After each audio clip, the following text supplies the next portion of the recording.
Hello, my name is Harry, and I'm the pastor of Warsaw International Church, Warsaw being the capital of Poland. I've been wanting to record messages for those seeking to find out more about the Christian faith, or for people who, perhaps like you, are even unbelievers, but for some reason have found yourself on the receiving end of this message. Why we do things is a mystery to us. I myself often browse through all kinds of different websites and end up at many unexpected locations where I might find something of interest to me. If our minds are open, we can really educate ourselves on the internet. I'm also aware that you could be from any place on earth, and that the only thing we have in common is a knowledge of the English language. But that's enough to communicate. Perhaps, apart from just browsing, you have a real interest in our church. Maybe you have some connection with Poland or Warsaw. Or maybe you're just wondering what Christians believe in. And maybe you have problems of your own that you can't resolve and are looking for answers.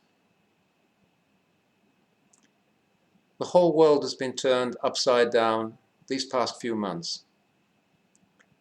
Everybody has been taken by surprise by a totally unexpected catastrophe, the full effects of which are yet to be seen. At first, there was a sense that it would all be over quickly, and people were not bothered too much about it. But now, matters are very serious, and more of us are being touched in one way or another. We may have been infected ourselves, or our relatives perhaps. We may have had our work salaries cut back, or even lost our jobs. We may be suffering any one of 100 different consequences of the coronavirus pandemic, and the situation still seems to be getting worse. All this is placing an ever-increasing stress on us. We're starting to ask questions like, why is this happening?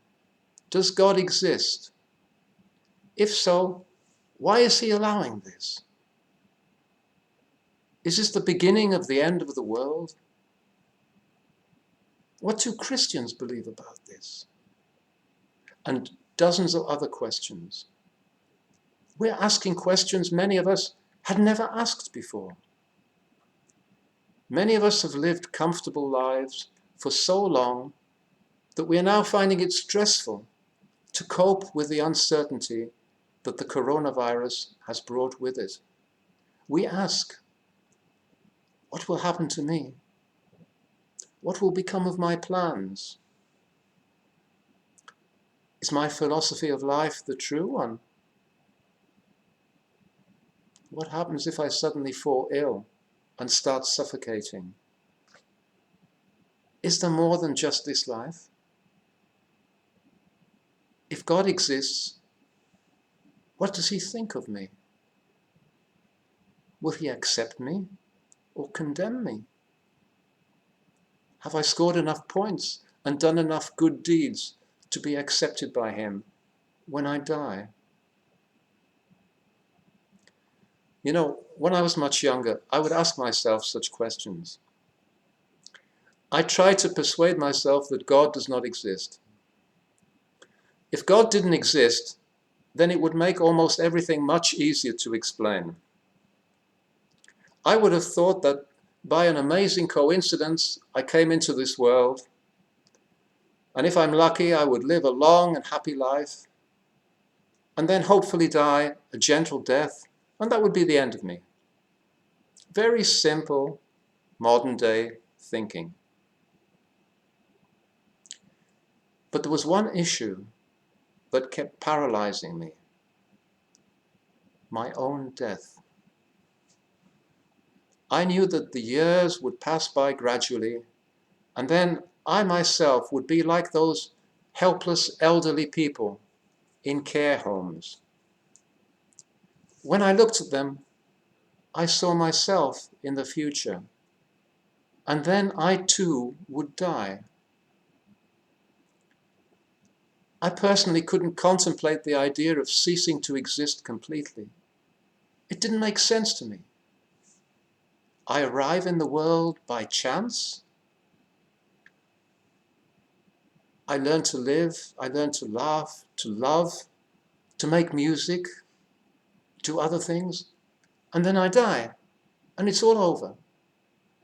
It's crazy. And I also grappled with a purely philosophical question. The world that I see around me, does it actually exist as I see it? Am I just a walking creature with two holes in my face, my eyes, as a kind of window through which I look out onto the world? Or is everything I see a creation of my mind? Is the world outside me or within my brain? I still don't know the answer to that. If you asked me, I would say both. And that thought amazes me. These nagging questions made me determined to find out the truth for myself, and I was not going to be sidetracked by what even the most well-meaning friends or relatives wanted me to believe. I spent so much time reading all about the different religions and philosophies of life. When I say religions, I don't mean how they are practiced. I mean what they teach in their holy books. I realized they couldn't all be true, and I had to decide what was true and what was false, no matter where it took me. The one thing I have always had is a passion for the truth and a willingness to admit I am wrong. If you have such an attitude, you already have a lot going for you. The only teaching that made any sense to me was that in the Bible. And at first, not even the Old Testament part of it. It was the New Testament that attracted me, that part of the Bible which tells about Jesus. It was obvious to me that Jesus is the central element of Christianity. No Jesus, no Christian faith. I was fascinated by Jesus. And so I started reading the New Testament for myself. I didn't want anyone to influence me. I wanted to arrive at my own conclusions. And that's why I think it's a shame that the Bible is forbidden by many governments. It gives the impression, rightly or wrongly, that they don't want their own people to think for themselves. Dear friend, in today's message, I want to draw your attention to Jesus. I hope you come to the same conclusion that I did, that no other historical person compares with him. And I also hope you realize that one day, perhaps even sooner than you think, it will be time for you to die. Will you simply cease to exist? Are you so sure there is nothing more? And supposing there is something more, are you ready for it? What's really going on inside you behind the confident expression on your face that you put on when you're in public, talking to other people? Are you really like that impression that you give other people of being? Decent, kind, unselfish? Are you really like that? Or are you more of a mess, deep down? Maybe self-centered, maybe aware of your many sins and wrongdoings, hiding secrets that you would prefer other people not to know about. One day, you may have to account for them to God. In my next message, message number 2, I shall take a closer look at Jesus, who he is, what he did, and what Christians believe about him. There's a lot of ground to cover because Jesus Christ mysteriously draws a person who's interested in him closer and closer into a living relationship with him. And this relationship turns out to be what is most essential in Christianity, a personal faith in Jesus Christ.